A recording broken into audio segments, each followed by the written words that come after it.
So in meditation, we may want to cultivate two aspects of mind, two types of mind that are often called the wings of the same bird, the Samatha and Vipassana. Okay, so Samatha is the ability to stop, calm, rest, and heal. Oftentimes, we try to jump to Vipassana, which is looking deeply, a little bit too quickly without practicing Samatha. So let's take a little time to see what these two things are.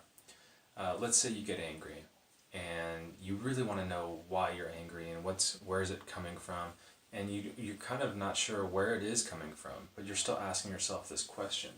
That's maybe looking deeply a little bit too quickly. It's a great question, but maybe we got to practice something else first. Okay, so first let's try just stopping. Yeah. Just take a breath. This is the art of just stopping whatever is happening in the present moment. Refocus all of your attention on the breath, which unites the body and the mind in the present moment. Drop that anchor into the here and now, and allowing yourself to fully stop the mental activity so that it focuses on what you want it to focus on, so you're not continuing the same train of thought. You're stopping the speech, you're stopping the body movement oftentimes, and sometimes you can't. Maybe you're driving a car. It's probably not a good idea to try to stop your car in the middle of traffic and stop the body movement. But you can certainly come back to your breath. So Samatha is quite dynamic in the ability to perform this activity of just stopping, just whatever's going on. Just taking a moment to just stop, right? If you can do that, then we have the ability to start calming whatever is happening in the mind at that moment in time. If anger or fear or anxiety is arising, we can be aware of it using mindfulness energy from breathing in consciously. We have this mindfulness energy that's like a spotlight that is shining on anything that's arising in our conscious mind. Let's say it's anger, for example, and we can become mindful of the anger. We can calm it down. We can stop the ruminating mind that's bringing up the thinking and the emotion that's stirring the mud up, so to speak. A really good metaphor for looking at the resting aspect. If you're able to calm the mental activity, then it's a natural aspect of practice to be able to then rest. A good metaphor for that is if you come across a wounded animal in nature, generally it isn't going to do anything else except for get itself into a very safe place, and where it can just rest for a very long period of time, allowing itself to heal, allowing the body to heal itself. Once it's healed, then maybe it starts to worry about eating food and going to get something to eat. But in that time, it could take days. It's just gonna rest as much as possible in order to get itself into an opportune, ideal body state of physical health. Okay, so then with that healing in place, it actually becomes quite effortless to be able to look deeply. If we do this, then it really doesn't take much effort. You can just look and you can see what's really happening.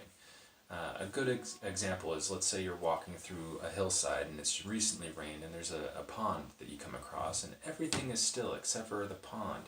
It's all choppy with the waves and mud's all stirred up, and it catches your eye because it's quite unique to see something moving in the middle of an area that's so peaceful and calm.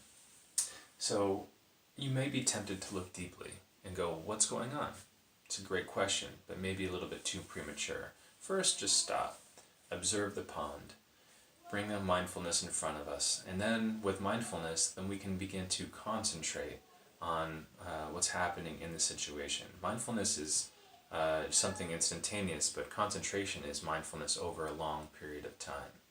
So when we're concentrating on the pond, practicing mindfulness over a long period of time, you'll notice that the waves begin to subside and the mud also begins to concentrate down to the bottom, with gravity pulling it down to the bottom. So once the gravity has pulled it down, insight becomes very easy to do, because you just look and you can see that maybe there's a giant boulder at the bottom of the pond. It takes very little effort to see it. Whereas you may have been able to guess that there was a boulder that fell in the pond by trying to look deeply initially. Without practicing samatha, you may have also come into some false conclusions as well.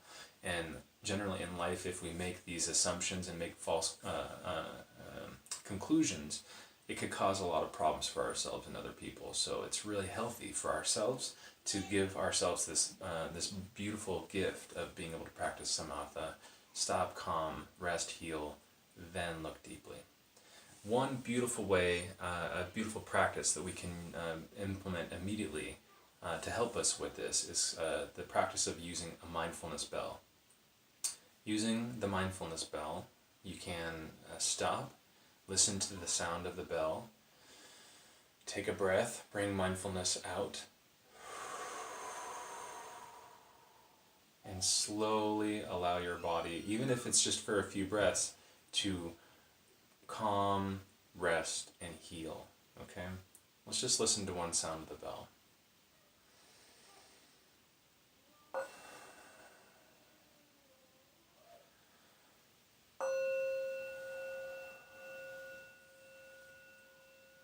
Some say that it's the voice of the Buddha calling us back to our true home in the present moment, in the here and now. So mindfulness bells can be very literal physical objects, but it can also be quite metaphorical. Metaphorical with respect to, let's say, you're driving and you come across a red light. And the red light is a really great mindfulness bell, allowing us to fully stop. The red light is there to tell us to stop. So why not allow ourselves to just stop? Come back to the breath. Be aware of any anxiety or any fear that might be arising because we're trying to get to some place in a certain amount of time, for example. And maybe that gives us an opportunity just with a few breaths to calm and maybe find a little bit of healing. Another really good example is if you're waiting in line somewhere and you're finding yourself impatiently waiting in line and you just want to be able to enjoy waiting in line. You can practice samatha. Maybe just looking at your watch becomes the mindfulness bell that helps you remember to come back to your breath. One that I use quite often is if I'm sitting in a group of people practicing sitting meditation and somebody clears their throat. Sometimes my mind is distracted when they do that, and their throat clearing, actually, the sound of it, brings me back to my own breath, and in that situation, that person's clearing the throat became a mindfulness bell. So you can see that a mindfulness bell can be almost an infinite amount of things. Our practice becomes incredibly dynamic, and it's quite useful to be able to integrate both wings of the bird as we fly along on this path of mindfulness. So I really wish you well in implementing this into your practice. If you have any questions, please ask. If you have any comments, I'm really happy to engage in dialogue with you. Please don't forget to like, follow, subscribe so we can continue to practice together. And I wish you well in practicing with